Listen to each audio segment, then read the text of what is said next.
Hello, wherever you are. My name's Richard Harvey. I'm a composer, and many years ago I wrote some pieces of music which were eventually to be used in quite a well-known sequence from Sesame Street called How Crayons Are Made.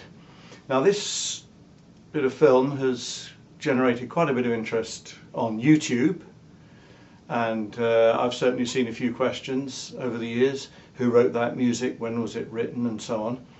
So I thought I'd just try and shine a bit of light on it all. So here we go. A few years back, when my studio in London was moving, I rescued all the multi-track tapes of this album from the skip and eventually got them transferred. So what I'm going to do for the start is I'm going to play the full piece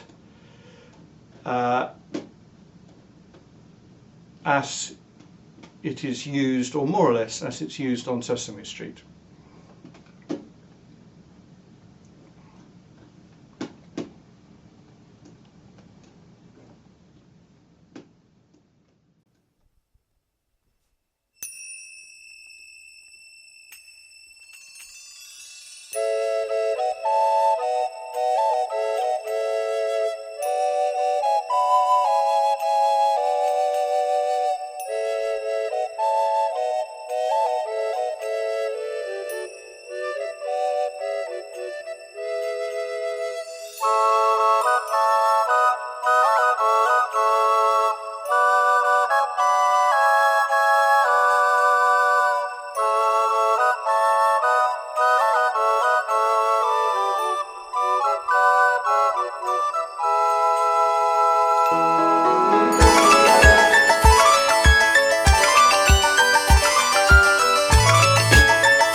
Okay, so that is not exactly the ending that's used in the Sesame Street sequence, but there's a story behind that, and I will tell you all about that just a little bit later.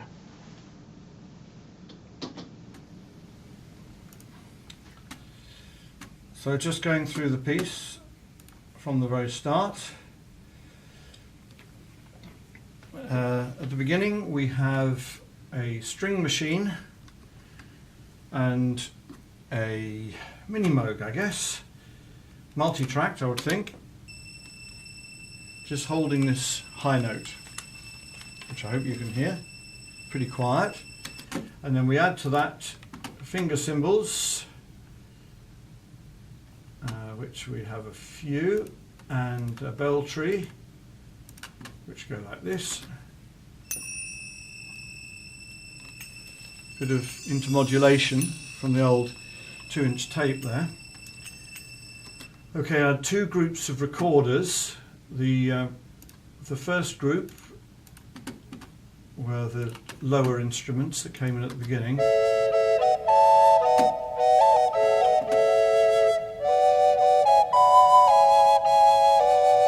Okay.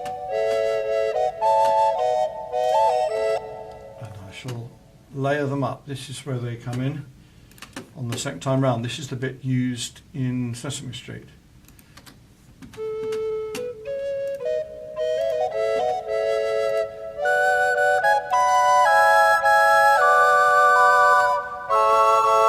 So those are the full 6 recorders used there.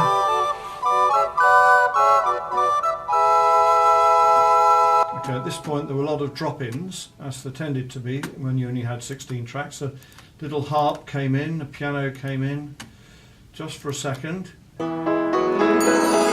just before those tracks got used for something else. Anyway, so we're on to the bit known as Exchange now.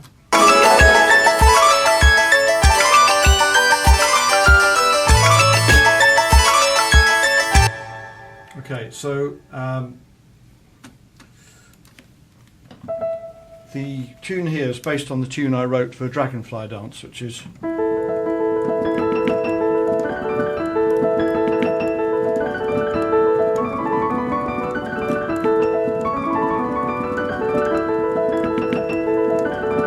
later on.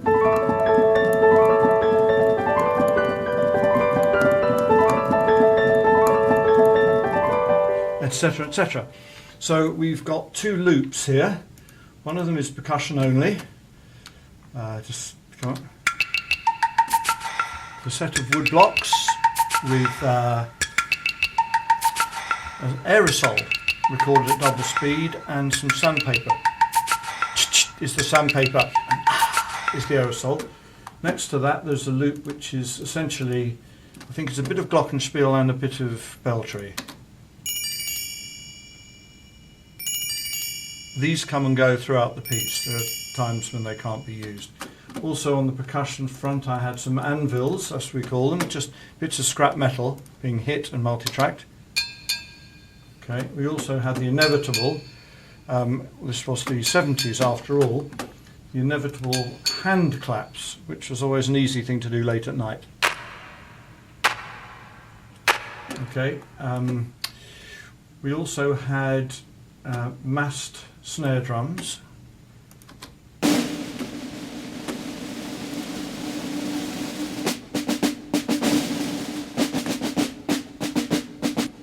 Okay, the piano was the lovely old rosewood Bechstein, it might have been mahogany, at Riverside Recordings, heavily compressed in this case.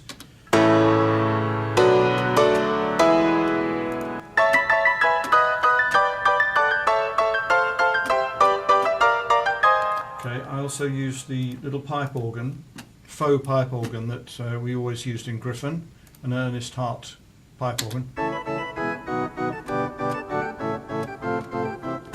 There was a bass drum going all the way through it, which also doubled as a click track. That would have been a loop, I'm sure. Okay, second verse, interesting. We had mandolin, banjo and bouzouki, but the mandolin was like this, not playing all the twiddly bits.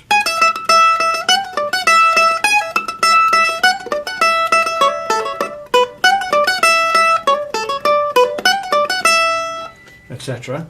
So this section came out, I can find the bouzouki lurking away down the bottom there, like this.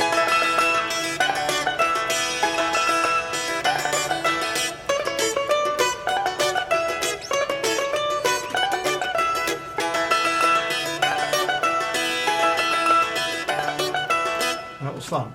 I'd always enjoyed using a half-speed Fender Rhodes, an idea I picked up from Vangelis.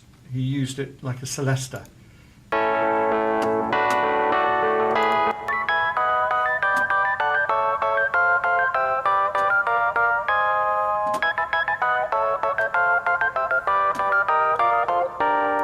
so everything in together at the end there.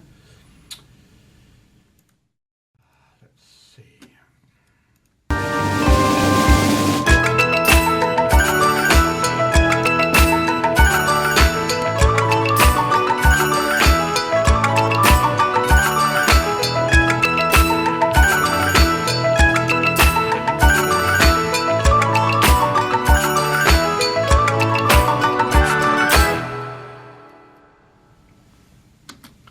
Okay, I have here the ending that we created at Air Studios on the 24 track to see the Watercourse piece concluded.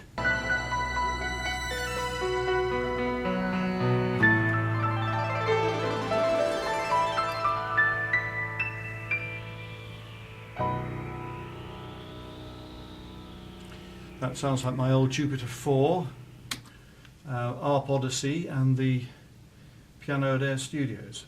Anyway, that piece exists on the multi-track that we completed the album on. Anyway, I hope this hasn't been too boring. I'm sure you would have switched off a long time ago if you'd found it boring. I'm sure some of you did.